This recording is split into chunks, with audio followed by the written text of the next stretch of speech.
I'd like to begin by acknowledging the traditional custodians of the land on which I live and work, the Yuwut and Whadjuk people of the Noongar Nation. I pay my respects to their elders, past, present, and emerging, and extend that respect to all First Nations, including Aboriginal and Torres Strait Islanders who may be watching today's episode. This abuse that happened to us was in disguise of therapy. Licensed professionals that are in these facilities that are actively abusing children, 100%. When your kid is having issues, our first thought is to be like, oh, I need to get my kid help. Whoa. Why don't we get us help?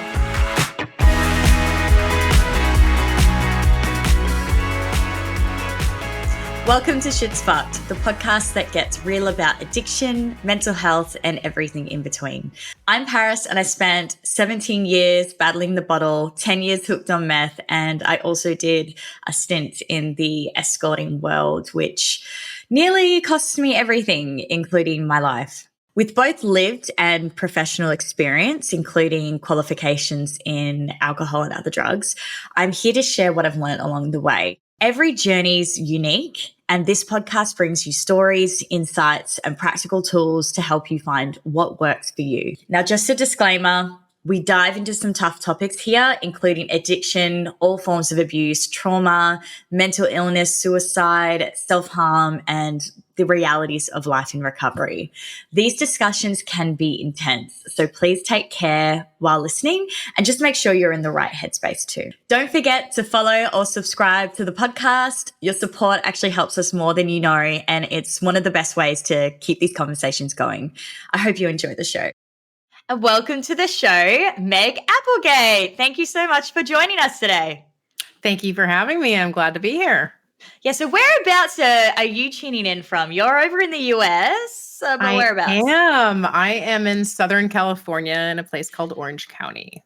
Amazing. And what's the time over there for you? Oh my goodness. It's almost 6:30 in the evening. What time is it for you? So it's not almost 9:30 in the morning. Right. We're like almost opposite. Exactly.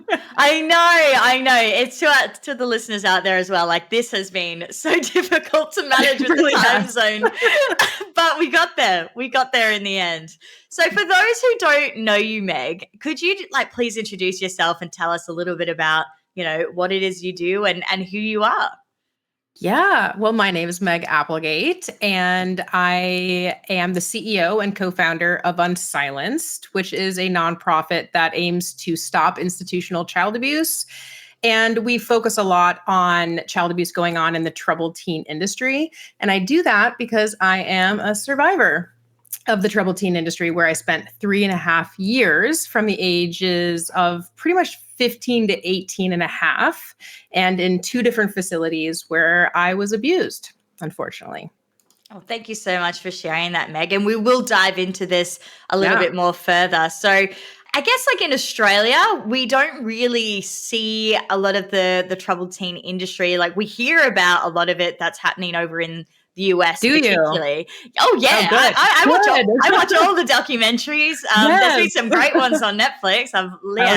It's been really eye-opening. And to be honest, it's actually made me think, is this going on in Australia that maybe we're not really aware of? Because I have come across a lot of institutes that are based on particularly even youth addiction recovery or mental health recovery, but they have been started or founded by someone from the US. So I won't. Not surprising. I won't mention the company name here because this is absolute accusations, all assumptions, I should say.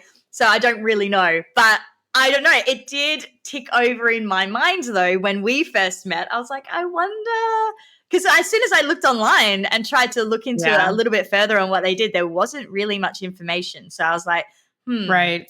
Interesting. Well, I think if you take off the label of troubled teen industry and then you just look at what makes a troubled teen industry facility, which is going to be any kind of residential facility for teens or children that focuses on behavior modification.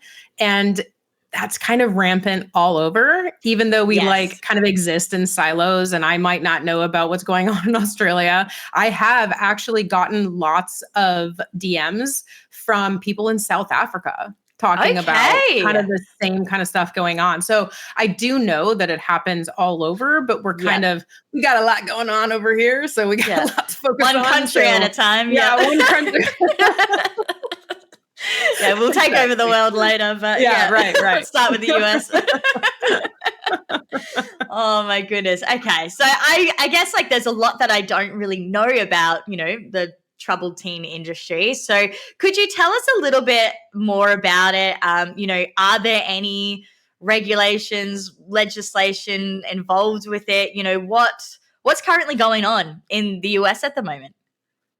Yeah. So I guess fundamentally what the troubled teen industry is, it might help to kind of define that, is it's basically a group of, or a vast amount of congregate care facilities for kids and for teens that pretend or claim to provide a way of helping troubled kids or troubled teens. However, they use a mix of really non-evidence-based and cruel at times behavior modification techniques and things like that. So these are going to be places like residential treatment centers, therapeutic boarding schools, wilderness programs, conversion therapy, those kinds of things. So that's what we mean when we're talking about troubled teen industry programs. And you may not believe this, but in the entire country, all of these programs, which at Unsilenced, we've got over, we have an archive that has information on all of them. We've got over 3,500 different programs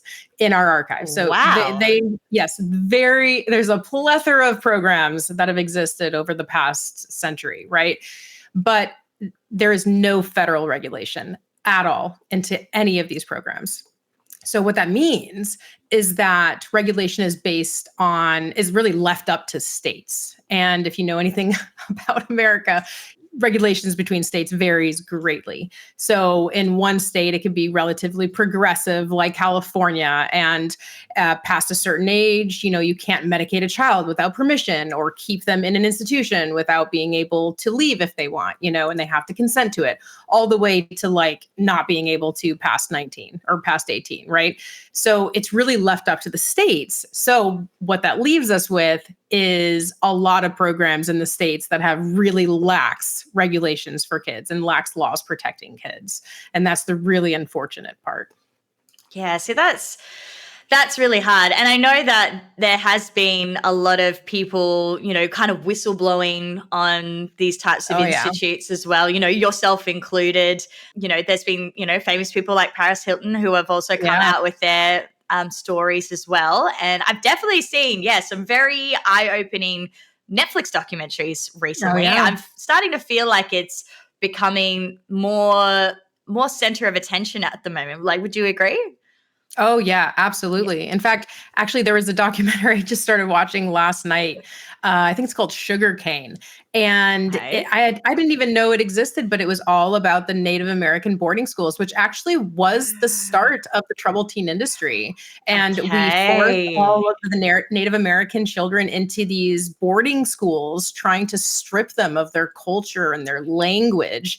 And that was the start of trying to control children and behavior modification. And I think the number that they mentioned was like over 230, something like that, unmarked graves of kids found, right? So that's how it started. And now here we are, right? And in that entire time, there was such a long amount of time where there was no regulations. So now here we are with all of this alleged abuse and mistreatment going on, and we're trying to retroactively make it regulated. And it's just so hard because it's existed for so long. Yeah. And would you say there has been a lot of pressure on some institutes to close down, like have some closed down? Absolutely. Absolutely. We have seen a huge amount of programs closed down, especially since, like you said, a lot of the people with big platforms have come out, like Paris Hilton. We've worked really hard on getting them to speak out the most because they reach the most people. And once we get the media involved, then parents start to listen, and we reach the, smaller communities, which a lot of those smaller communities is where these programs operate, right? So once we've been able to do that, we've seen a large number of programs shut down, really across the country. But in Utah, there's been a bunch that have shut down. Montana, there's been the historically big population TTI states. Yes. We've seen a lot of them go down. But with that said, a lot of them pop up. They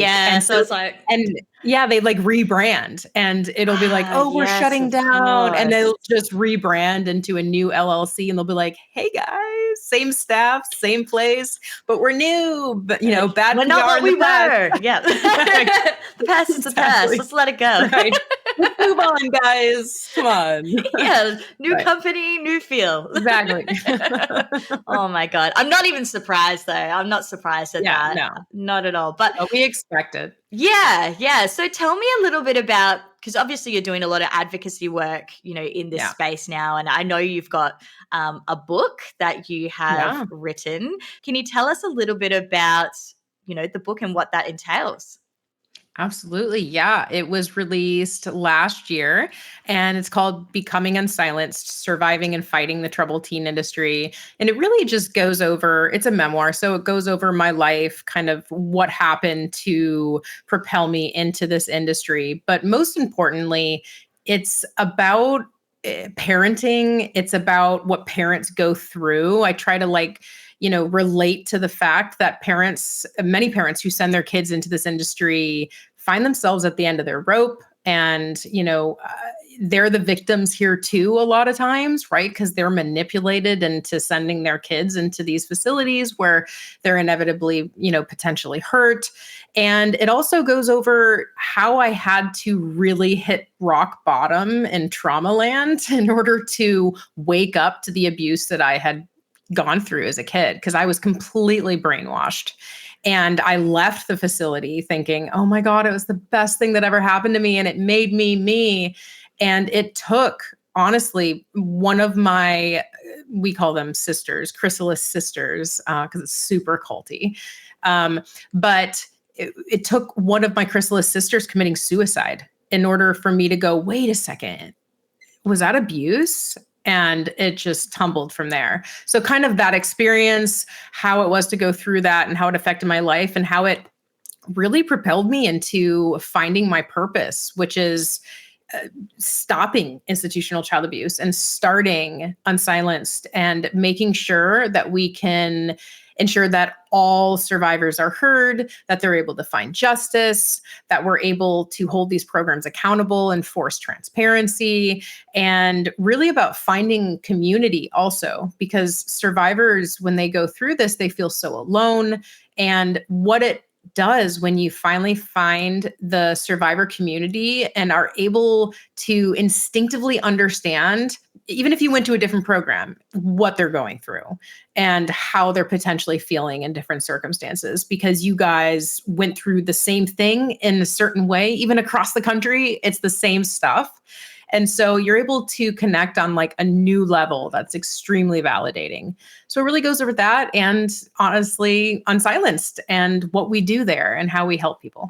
Amazing. Thank you for sharing. Actually, there was a lot of layers to that. I was even thinking about when you mentioned the parents as well, because I could imagine there would be some youth that would probably even resent their parents for sending them there. And, it could cause a lot of strain between their relationships with them going forward, even though that parent may not have been aware that obviously this is what was going on. I had absolute good intent to send you there. I thought I was helping you. And then the total opposite happened. And I can imagine there could even be, a point of blame to, why they've gone and experienced that. So that was something that just crossed my mind there. Would you say, was that in your experience at all? Or you mentioned that it wasn't until someone, that was close to you had sadly committed suicide that you started kind of reflecting on everything. So what was it in that moment that you reflected on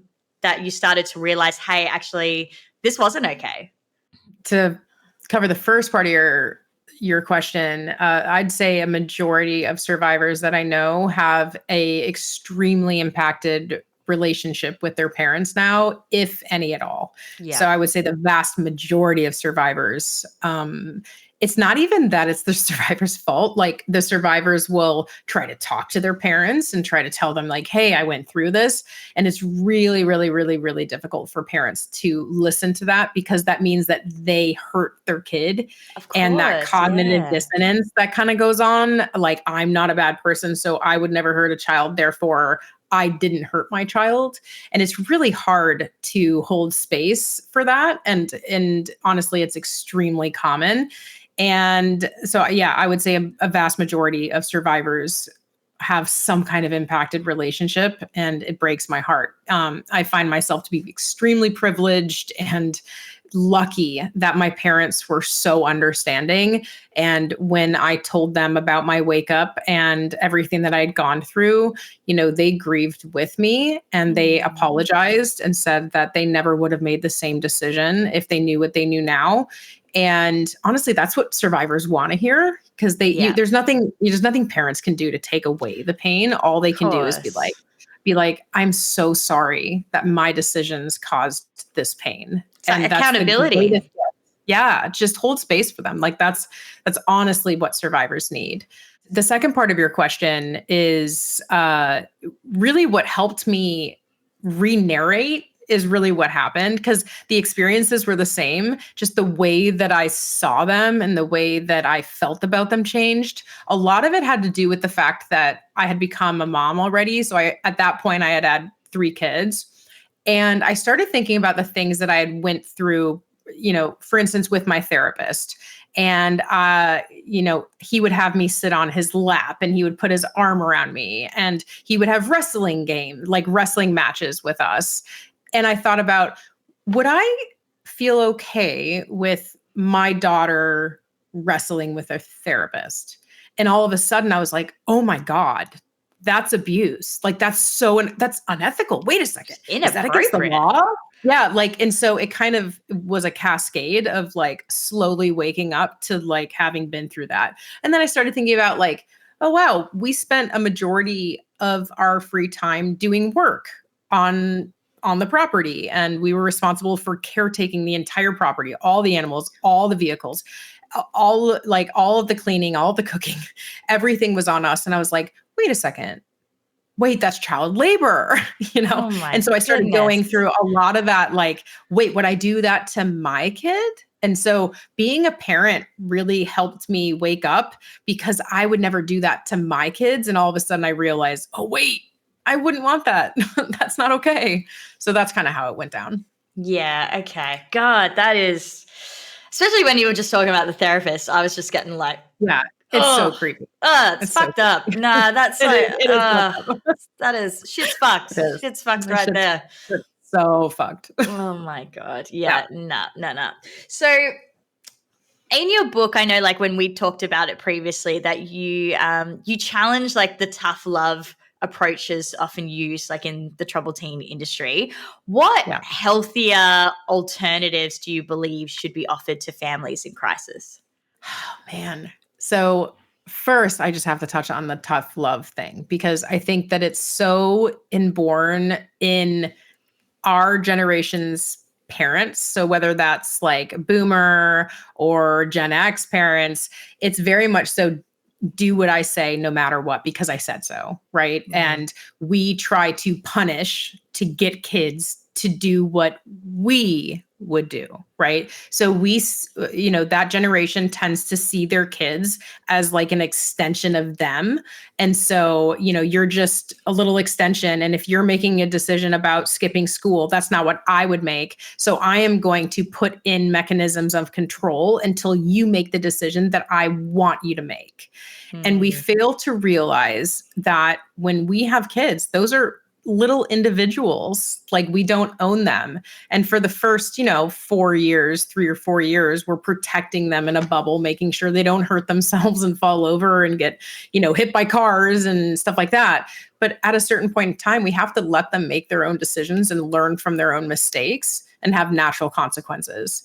And so the tough love approach is really about putting unnatural consequences to behaviors. For instance, if there is a kid who comes out as gay to their parents and it goes against the parents' religious values, let's say, the consequence potentially is you are kicked out of this house. That's not a natural consequence to that at all, right? So enforcing that doesn't make any sense to a kid. Or if a kid is deciding, I'm not going to finish high school. Okay, well then I'm kicking you out of the house and we're cutting you off. That is not a natural consequence. A natural consequence would be you don't get your diploma, and in a couple of years when you may not get a job, you're going to be really sorry. Right? That's the natural consequence. But what kids really need and what teens really need is to be able to have a very strong place to fall back on when things don't work out. And the more tough love we give, the less of a strong place they have to fall into when things don't go like the way that they wanted them to. Right. And so it's really important to kind of view it that way. And when we talk about more healthy or less abusive ways than tough love, it's about, I can't underscore this enough, and this is going to be kind of controversial, but when your kid is having issues, our first thought is to be like, oh, I need to get my kid help. Right? They're yelling at me, or they're saying they're not going to clean their room, or they're ditching school or doing drugs or whatever. I need to get them help. Whoa. Why don't we get us help? Like, let's go to a parent coach. Let's go to a therapist. Let's see if there's anything we can do differently with our parenting to help facilitate growth in your child, right? That's the number one thing that I think the parents need to do. Now, barring any kind of like really serious situation, obviously, right? But with the general teenage stuff that gets kids sent away, like, that's what I always recommend. Go get a parent coach. Go to a therapist yourself. You need to be able to vent. You need to have someone on your team. And what's great about that is that you're getting help and you're facilitating growth without the kid being labeled as you need help, which can be really damaging. Like, you need a therapist and you need to change, right? It inherently makes the kid think, I'm not good enough the way that I am. And what parents fail to realize is that the whole pushing back, not following the rules, going against authority, trying out drugs, exploring sexual identity, those are things that are actually to be expected and very normal in development. And parents, it's very scary, obviously, if your kid all of a sudden doesn't come home one night.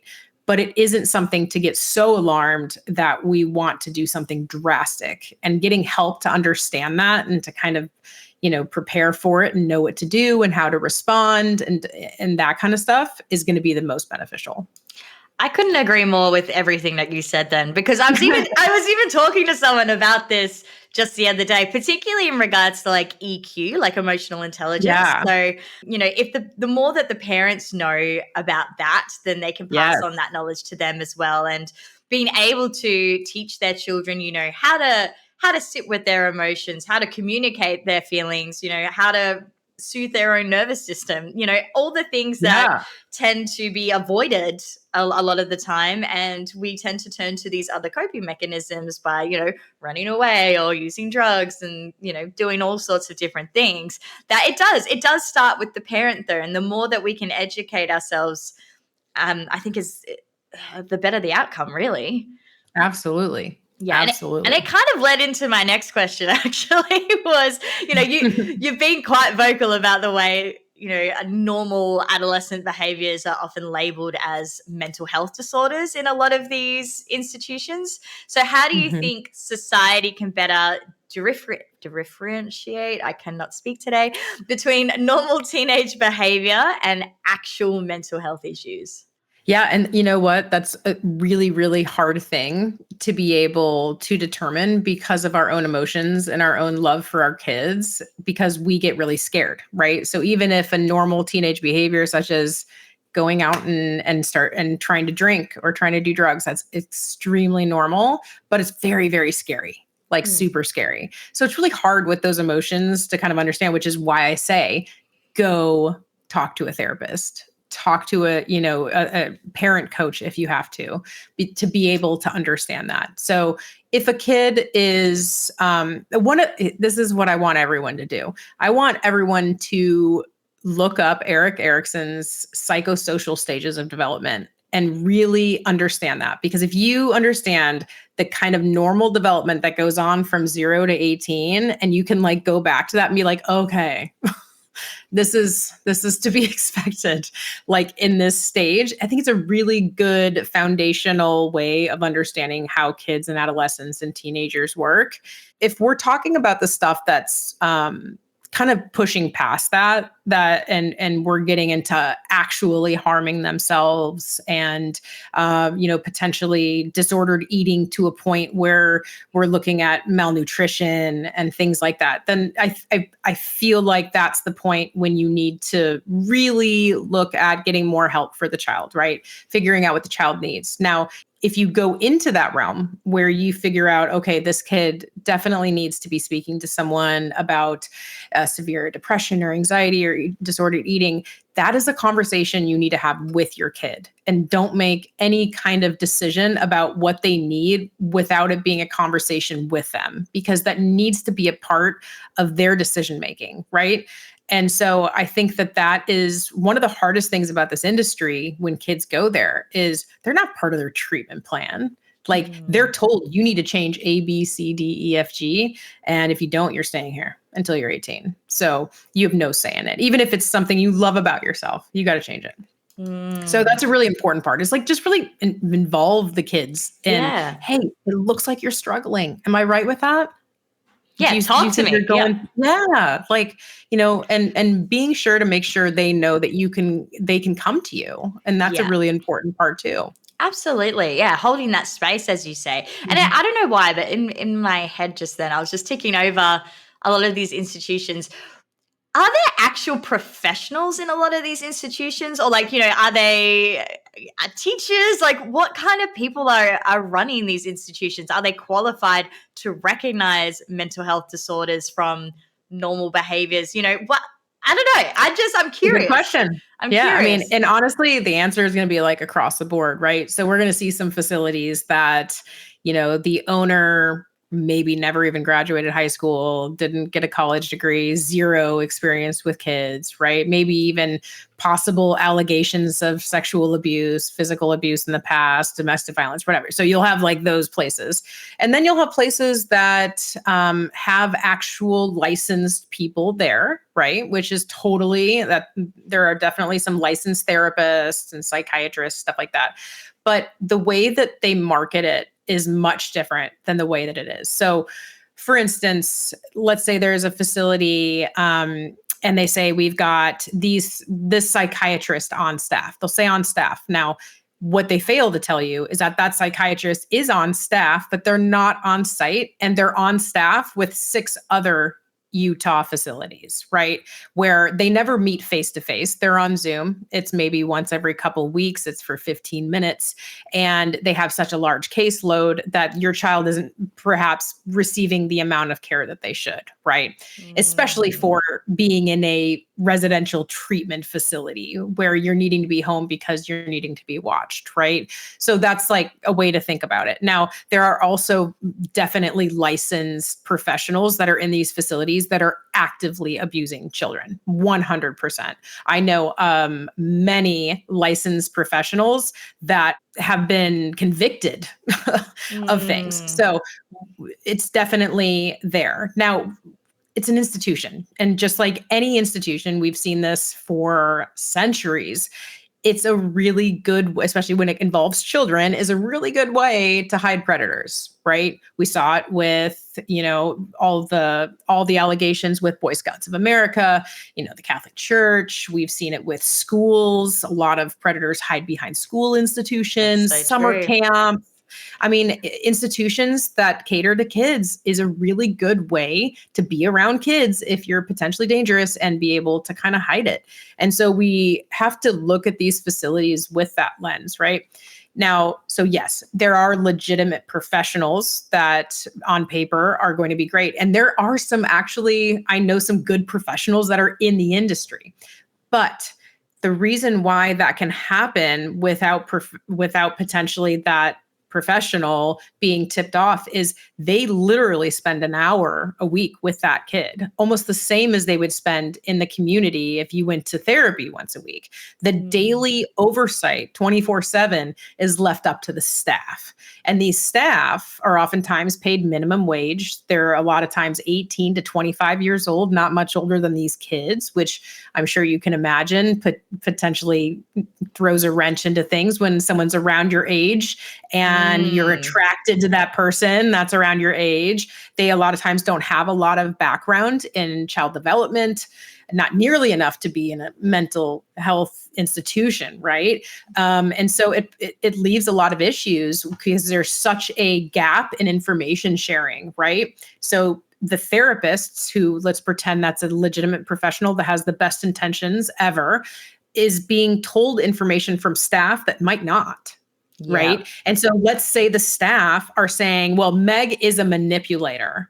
She's dramatic and she'll do anything for attention. And then I come in and I say, I'm being abused by my roommate. They're going to say, yeah, I was told about you.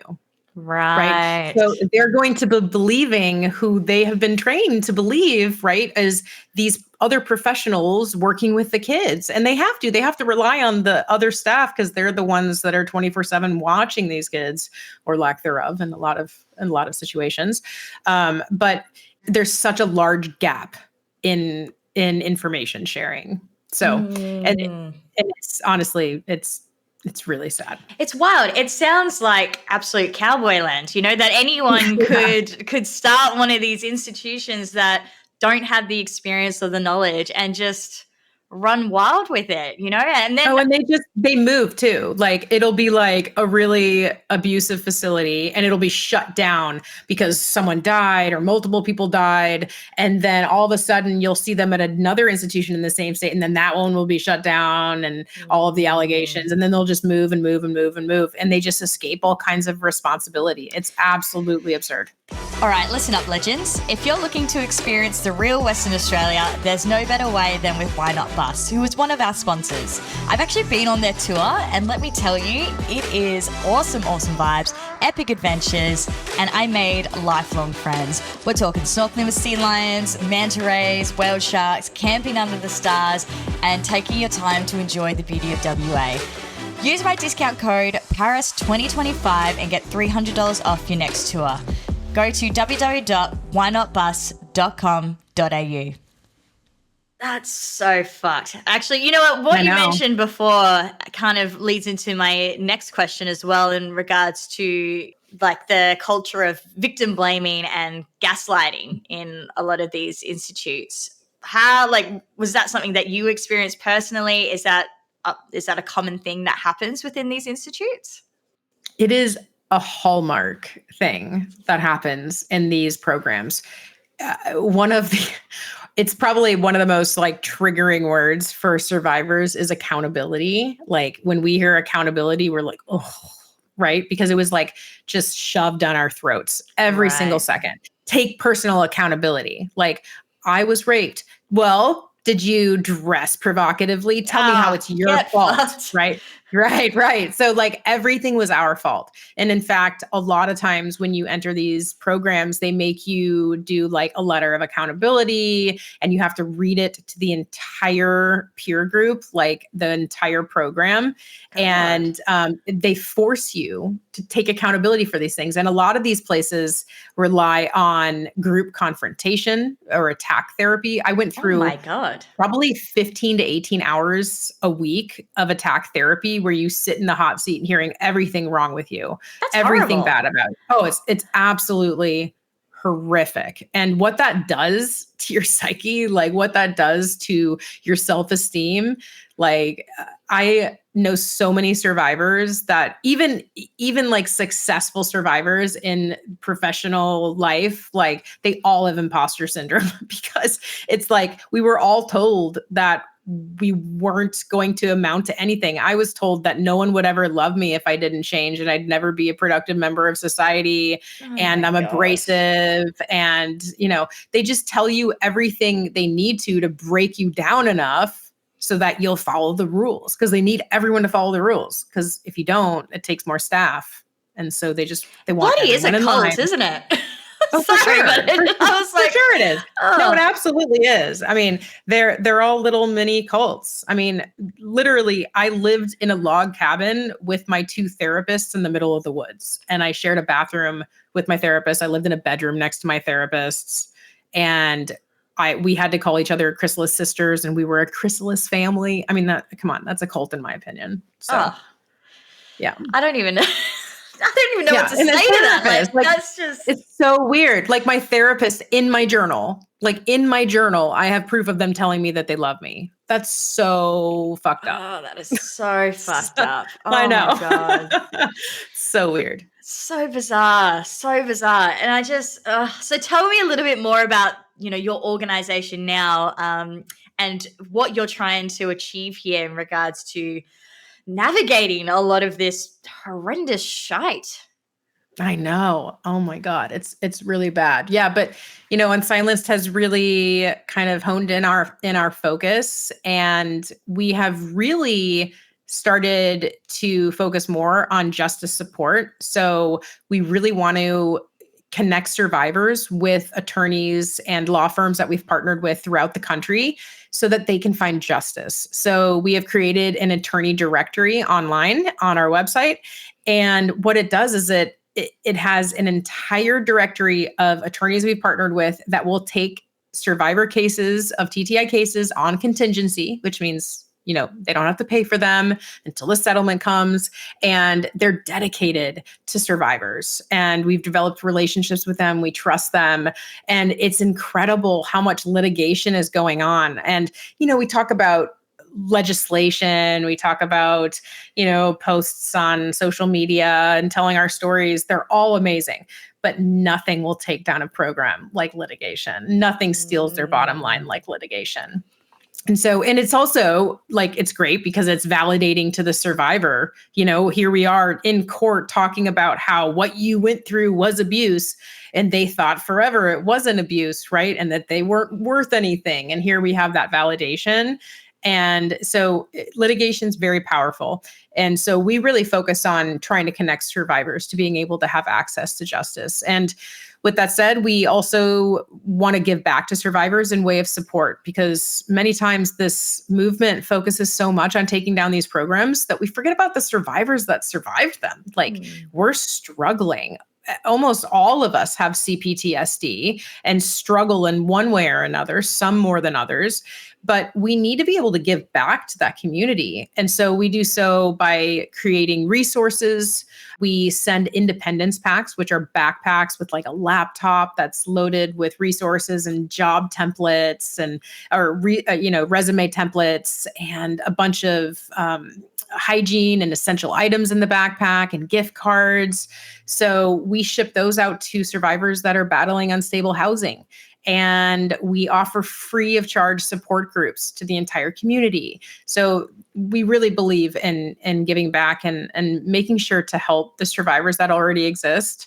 But then on the other hand, we want to have no more survivors created. We're really big on prevention. So the way that we do that is by forcing transparency, both on our social media and through our program archive online that I mentioned. We have 3,500 different programs and 100,000 documents about those programs so that we can get the information from grandma and public record requests back into the parents' hands, into the caregivers, into the communities, so they can have the information and arm them with the information to better making decisions about you, then where to send them, right? If they know that these are abusive places, they might think twice.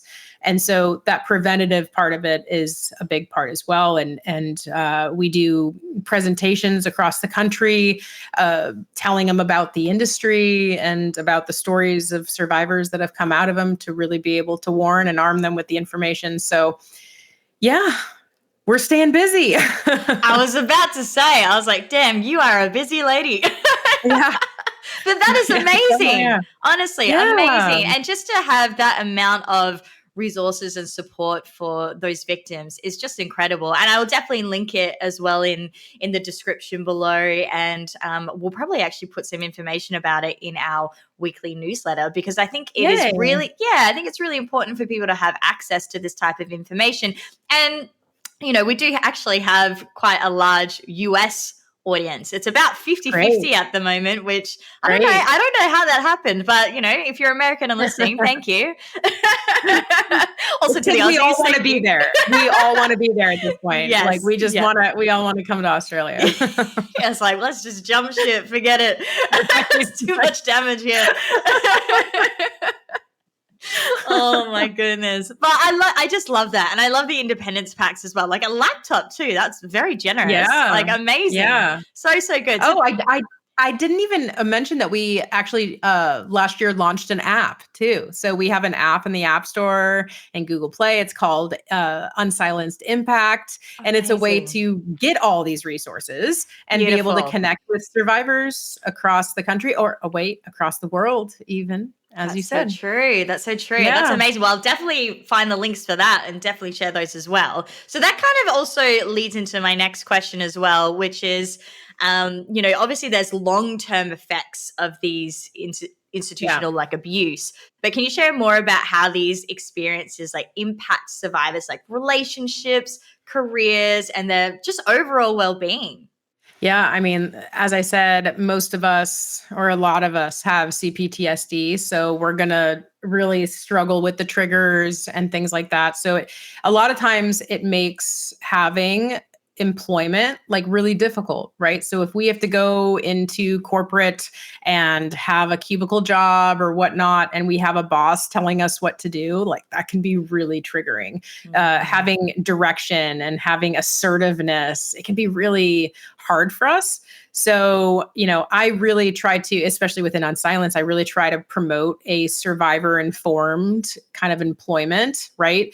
And also just like trauma aware, like understanding that the way that, you know, dynamics in most companies work, you know, like I'm the boss and I'm going to give you tons of directives and things like that, that just being mindful of that. Right. And so also Unsilenced, our employees work from home, which is super amazing when you're a survivor, to be able to take a break whenever you want. If you get overstimulated or you get triggered, you can just be like, okay, I need to take a second. Right.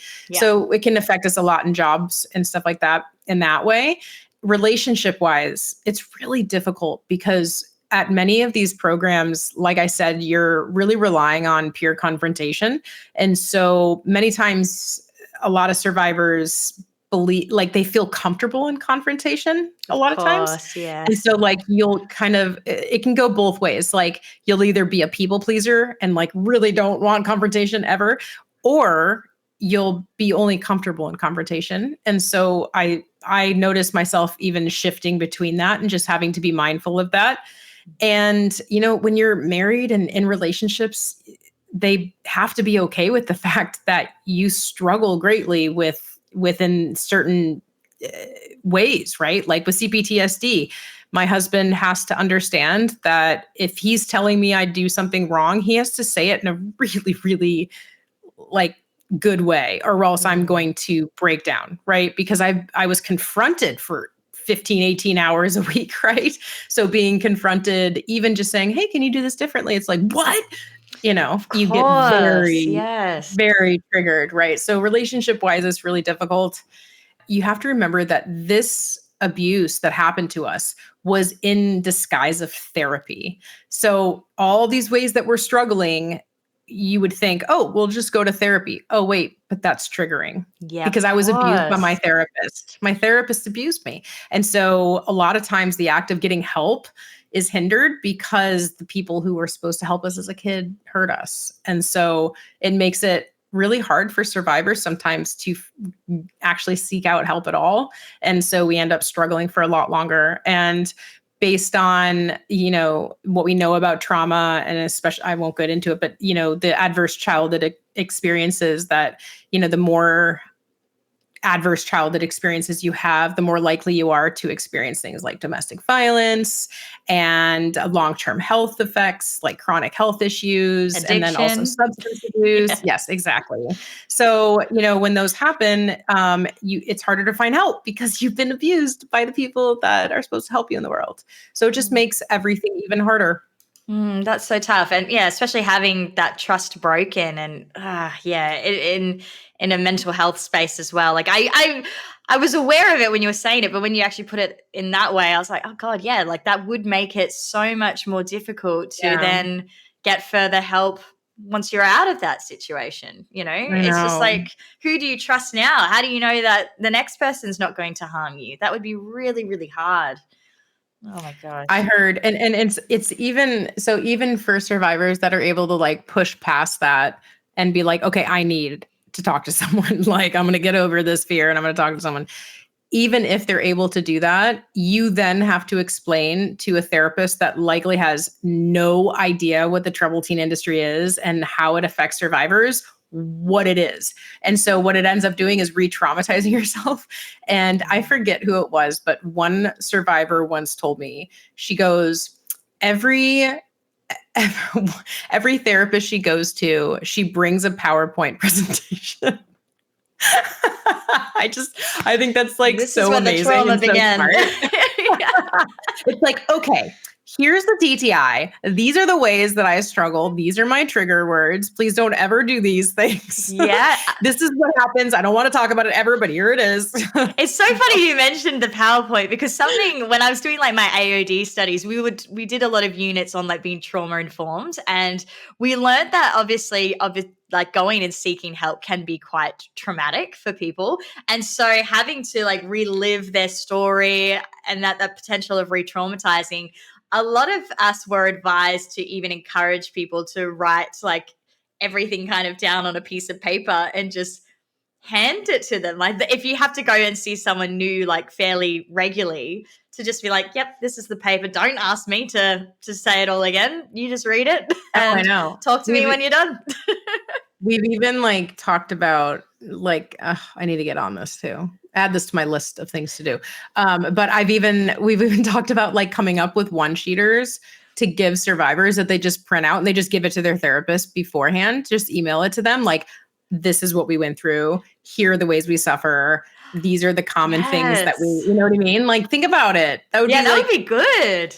or like if you go to the ER, like it's a huge trigger for me when I'm like stuck, right? Yeah. So if you go through magnetic doors and you're just like, oh my God, I am stuck, I can't leave. Like being able to hand this to the ER doctor to be more trauma informed, like there's so much usage for this Yes, stuff. of course. And you've got the Yeah. platform for it as well. You can add it Right. in with your resources. That would be Go on perfect. the app. Right. New development coming soon, guys. Exactly. Right. Stay tuned. So, what advice would you give to parents or guardians who are considering sending their child to a behavioral modification program or a similar facility? Don't do it. Don't do it. And I'd like to be more eloquent with my words with that, but don't do it. And the reason why is if you care about having a relationship with your child, if that's the most important thing to you, that you are seen as a safety net, if you are seen and enjoy being seen as someone that loves them, don't do it, because they are more than likely going to hold it against you for the rest of their life. And the things that they go through, they'll unfortunately blame you because you're the one that in their mind put them there. And so you're going to be sorry that you did. Just don't do it. Just look in the community, look at very like evidence-based therapies, like internal family systems, functional family therapy. There are so many research-backed, resources and therapies that you can go to that are just not abusive. So Absolutely. Now, what if yeah. someone rebutted that and said, well, look, I did all my research online. They seem pretty good. Like I trust what they're doing. Like, Yeah. are they really putting everything online? What would you say to someone who says that? If you have decided that that is absolutely the way that you want to go and you're sure that your kid needs to end up in a TTI facility, I would say go to unsilenced.org and go to red flags. And we have a gigantic list of basically red flags for any kind of residential treatment, and just take a look at them. And if the program that you're looking at employs any of them, just think twice, right? Think twice, because we put together that list based on the most abusive practices. So if you're going to do it, at least try to not incorporate any kind of program that utilizes any of those red flags. Perfect. Thank you so much. So how can listeners support the movement to end the troubled teen industry and contribute to creating safe environments for vulnerable youth? That's a lot of answers. Well, you can absolutely go buy my book, Becoming Unsilenced, on Amazon. And then also, we need donations. We're a nonprofit. We're a 501c3. We really rely on our donors to be able to help this movement to end institutional child abuse. And, lastly, talk about it. Talk about the troubled teen industry. Go to your friends and say, hey, I just heard this podcast and it talked about the troubled teen industry or the TTI. What do you know about it? Because chances are, if you talk to, let's say, 10 people, one of them will have either been to one or know someone who has been to one, because 120,000 to 200,000 youth are funneled into these programs annually. And 23 billion of public funds are utilized to do so. And this is a public health crisis that needs to be talked about, whether it's in Australia, whether it's in America. We need people to talk about the wrongs that are happening in this world if we can make big enough noise to be able to make the social change necessary to change it. Amazing. So what has been the most challenging part of your journey as an advocate, and what keeps you motivated to continue fighting for change? Most challenging part of doing what I do is I'm like an achiever, right? Like I like end results, right? So when I work really hard, I get good grades, or when I work really hard, my business gets built up and I get a lot more clients, right?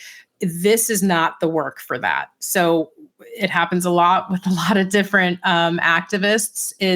It's difficult to continue to put in work and not see the effect soon enough. And what happens is you end up burning out.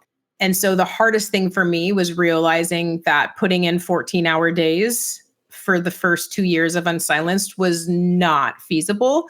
And I needed to do more self-care, right? And create boundaries.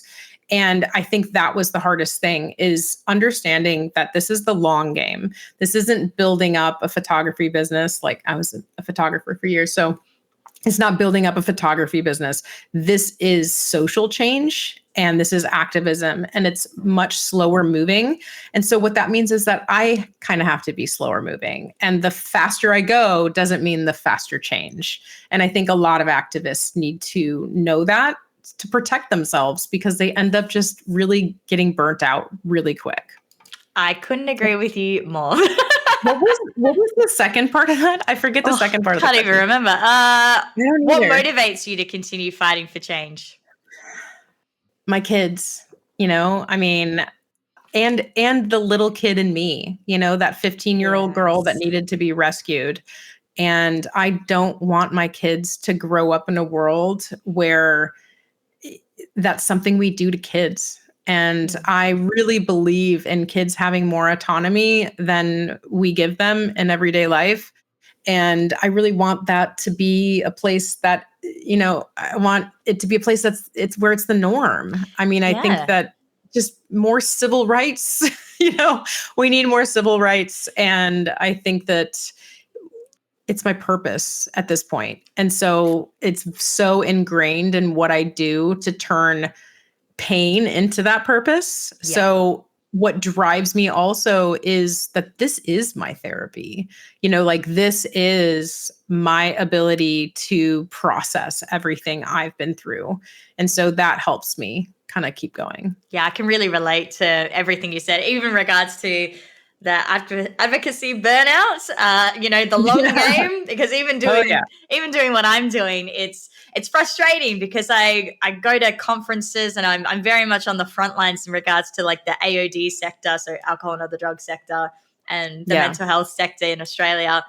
And there's so many things that I'm like, why are we doing this? Like, well, we need to change this. Or like, what the fuck is that legislation? Like, who agreed on this? Like, who's the policymaker I need to fucking have a word with? So, it's just, you know what I mean? It gets really frustrating seeing things still happening that you're like, well, if we just change this, or if we could do that, like this would change everything. And then not knowing it's not as simple as that. It's a lot more complicated process.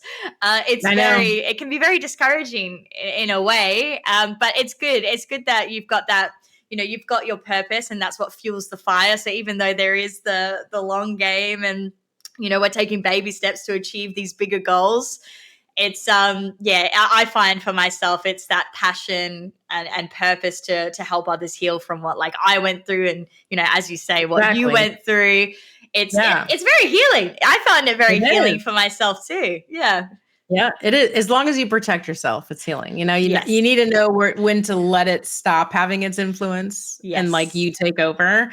But like it absolutely is. As long as you're like healed enough to let it help you. If you're not healed, it is not a good idea. Oh, that would be very triggering. Yeah. Do not do it.